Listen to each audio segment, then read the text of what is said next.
देवाला नैवेद्य ठेवलं काय देव खातो का? आणि जर खात असेल तर नैवेद्य तर आपल्याला ॲज इट इज मिळतो, जसाची तसाच राहतो, खाल्ल्याचे काही पुन्हा तिथे दिसत नाही.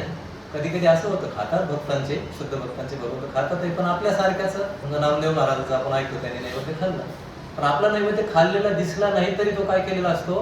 कसं काय? एक उदाहरण सांग. आपण सर्वजण मेसेज करतात, कोण कशाद्वारे करतो मेसेज? व्हॉट्सअप आहे, काय असेल त्याचं, पण आपण मेसेज करतो आपल्या आवडत्या व्यक्तीला किंवा आपल्या जवळच्या व्यक्तीला. मेसेज केल्यानंतर तो आपल्या मोबाईलमध्ये आपण टाईप करतो, टाईप केल्यानंतर तो सेंड करतो तेव्हा दुसऱ्या व्यक्तीच्या मोबाईलवर जातो. आता मला सांगा, मग जर जातो तर पहिल्या मोबाईल मधला नष्ट होतो का तसाच राहतो? आपण ज्या मोबाईलवरून सेंड करतो तो मोबाईलवर नष्ट होतो का राहतो? सर मग पोहोचला का नाही पोहोचला?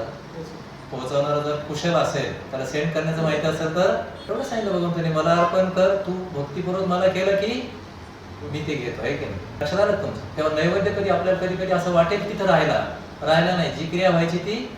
जर साधारण मोबाईलवाले जर इकडून तिकडे मेसेज पाठवत असतील तर भक्तांनी दिलेलं नैवेद्य भगवंत घेणार नाही का?